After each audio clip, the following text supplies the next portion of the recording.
All right. Hello, everybody. I just checked out the movie Money Monster, the film directed by Jodie Foster, starring George Clooney, Julia Roberts, and Jack O'Connell. Now, I was kind of excited for this movie. Okay, this movie is about George Clooney plays like this host of this like stock TV show where he tells you what stocks to invest in and yada yada yada.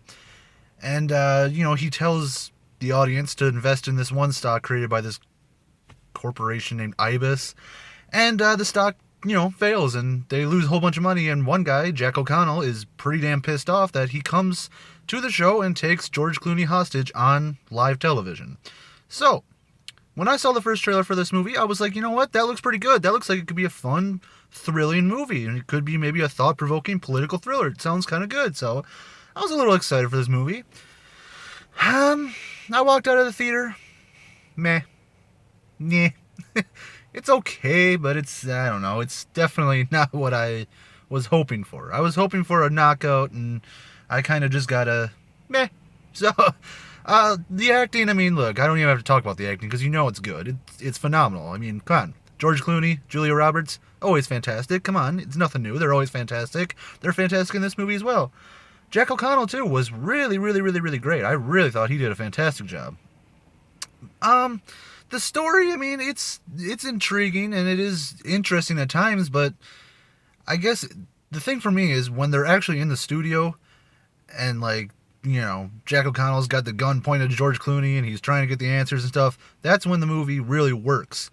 And that's when it's very thrilling and it's very intense and it's fun to watch. You're kind of on the edge of your seat, and once it gets out of the studio and it goes outside and it shows you like the cops out there and how they're trying to figure out a way to get into the building, and it shows like the audience is watching him and stuff, that's when it kind of loses it, and it's not as interesting and you just don't care, and it becomes a little bit too Hollywood. I mean, the thing about like when they're in the studio, it just feels kind of more real and it feels a little bit more raw, but when they get outside of the studio it just starts to feel like this over produced Hollywood BS, especially the ending of this movie. Look, the ending of this movie, I mean, it's a fine ending, but it is so Hollywood, if that makes sense. I think that makes sense. It's so Hollywood that it just kind of was like, okay, whatever, I guess I don't really care. And it's predictable. I mean, look, this movie, you're not going to get some crazy mind-blowing plot twist by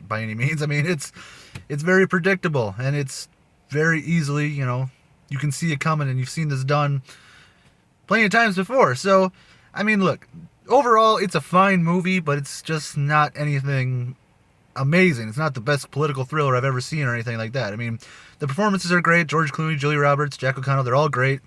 The story is, it's an interesting one, but like I said, it's a little too Hollywood, and I don't know, it's just kind of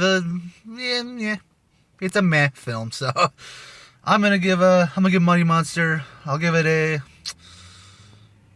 2.5. I mean, it's fine, but it's nothing great. So 2.5 out of 5.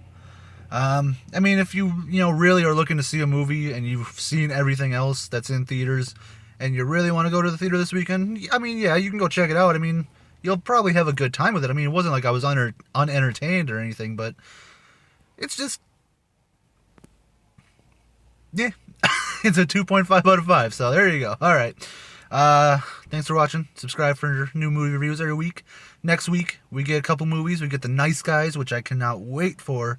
And then we also get Neighbors 2, which could be kind of fun. So until then, like I said, if you've seen everything else in theaters and you really want to go see a movie, sure, you can go see Money Monster. I mean, it's fine. So, but if you haven't seen like Civil War or Jungle Book or those movies, go check those ones out, because this one's just kind of meh. So, anyway, thanks for watching. 2.5 out of 5 for Money Monster. All right, see you later.